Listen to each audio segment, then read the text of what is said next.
Welcome back to Catman's Week. What happened this week? What's been happening? Not much really. I've been working on a big video.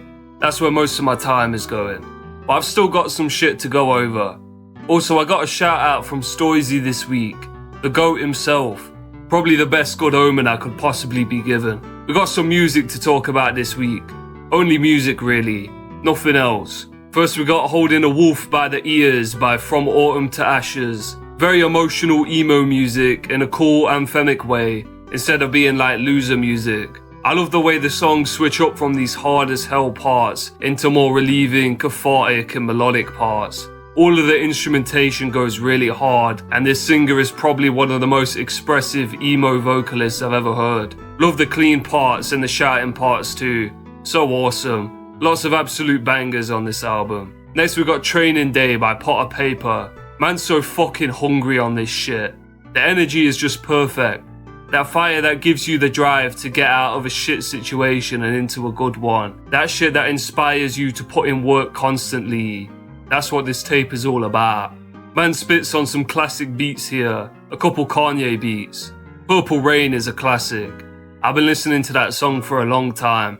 There was this line on one of the songs like, "Life ain't a game. If it was, I would reset." And that shit was so real to me. I understand that. I too wish I got on point earlier in my life. Some tremendous mistakes could have been avoided, and I could have more stock behind me. But we grinding now. I also really love the misses on here. It has an amazing beat. Potter Paper, he's such a good rapper, man. He's one of the best rappers in the UK for sure. And particularly, he's one of the best in this style. Next we got Heidi Heidi Ho by Cab Calloway. If you're an avid fan of Catman's Week, you can probably guess the reason why I listen to this. This guy just makes such fun music, I swear. I was surprised to hear other songs on here provide more lore for Minnie the Moocher. A lot of songs take on the same qualities of that song too, which is a good thing, because that's exactly what I wanted. Such an expressive and funny vocalist, and I love the way the bass and drums so casually backs up his confident presence. And the way the brass swells up too is so awesome. You know, when you check out music like this, I want to say music before like 65, but that's not a strict rule or anything.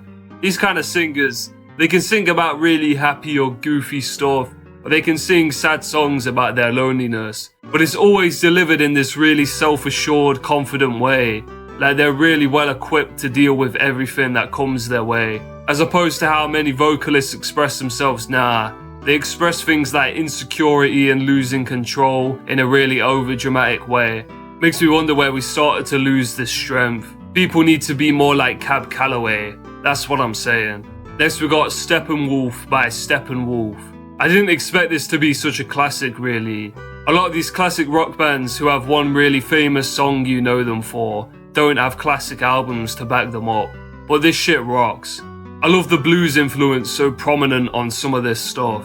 I really like the lyrics on the Pusher as well, making out drug dealers to be absolute scum. Based. That's the way it should be really.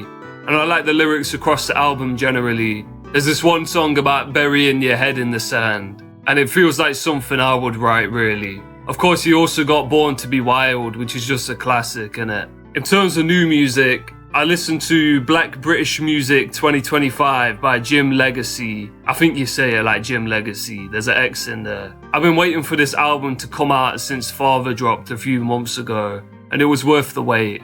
Definitely an improvement from the last tape. Only man out here who can do emo shit and Afro beats on the same album. Great creative beats, I love how they jut around everywhere, but are also often so smooth.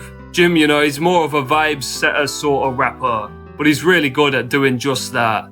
Lots of emotion in his sing rapping. Many great songs. There's a couple other things I enjoyed too that weren't that good, but thought I'd mention them still because of the energy and the attitude they have. First, there's this new DJ Diesel album, MDE, and yes, this is actually Shaq for those of you who don't know. You know, you can call this music as cheesy or whatever else as you want, but the truth is that this is winner music, and that winner energy will spread into you if you allow it to. And really, it just goes hard, doesn't it? What are you actually expecting and looking for with this kind of rhythm shit?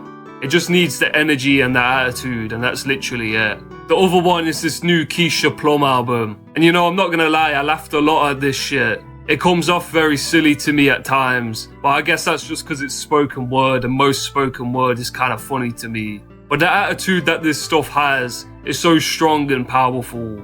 Like Keisha is expressing, I will overcome anything. Adversity is nothing to me. She is very based. More winner music, really. Keisha is no victim. Also, these beats go very hard. I feel like they're some of the best Griselda beats in a minute. You know, I've been listening to a lot of Bull of Heaven as well, but I think I'm gonna make a video about them, so I don't really want to talk about them here. Not much to talk about really this week. I've just been grinding in all aspects of life. Big things are on the way, trust. Some of you probably know what I'm on about. But yeah, that's about it for this video. Subscribe to the Catman Show, leave a like, leave a comment. Goodbye.